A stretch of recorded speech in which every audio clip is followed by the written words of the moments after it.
Break के बाद एक बार फिर से आपका इस्तकबाल करते हैं। एनसी सदर डॉक्टर फारूक अब्दुल्ला का कहना है कि वो और उनकी पार्टी दफ़ा 370 और रियासती दर्जे की बहाली के अपने मौक़िफ़ पर कायम है।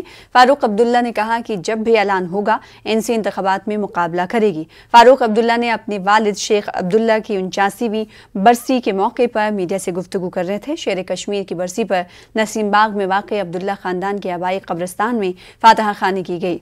एनसी के नायब सदर उमर अब्दुल्ला समेत पार्टी के सीनियर लीडर इस दौरान मौजूद थे।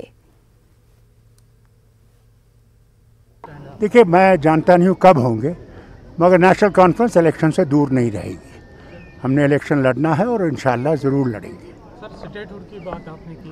देखिए, जहाँ तक स्टेटहुड है और जहाँ तक 370 का मामला है, 35A का मामला है, हम तो उसमें डटे हुए हैं। उसमें कोई हम में कोई शिगाफ नहीं आया है उसमें, और इंशाअल्लाह एक दिन उसको ज़रूर कामयाबी से लेंगे।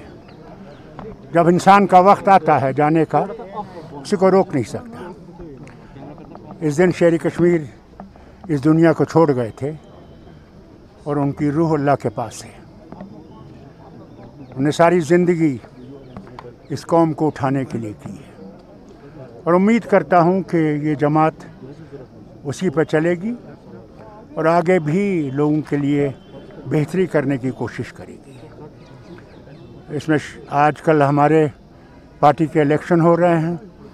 मैं उन सब का जो इसके ऑब्जर्वर्स हैं, जो इसके काम कर रहे हैं इस वक्त, उनको मुबारक देता हूं कि ये चीज़ जो है पार्टी को ज़िंदा रखती है, एक हरकत आती है और अच्छे लोग जो हैं वो आ जाते हैं।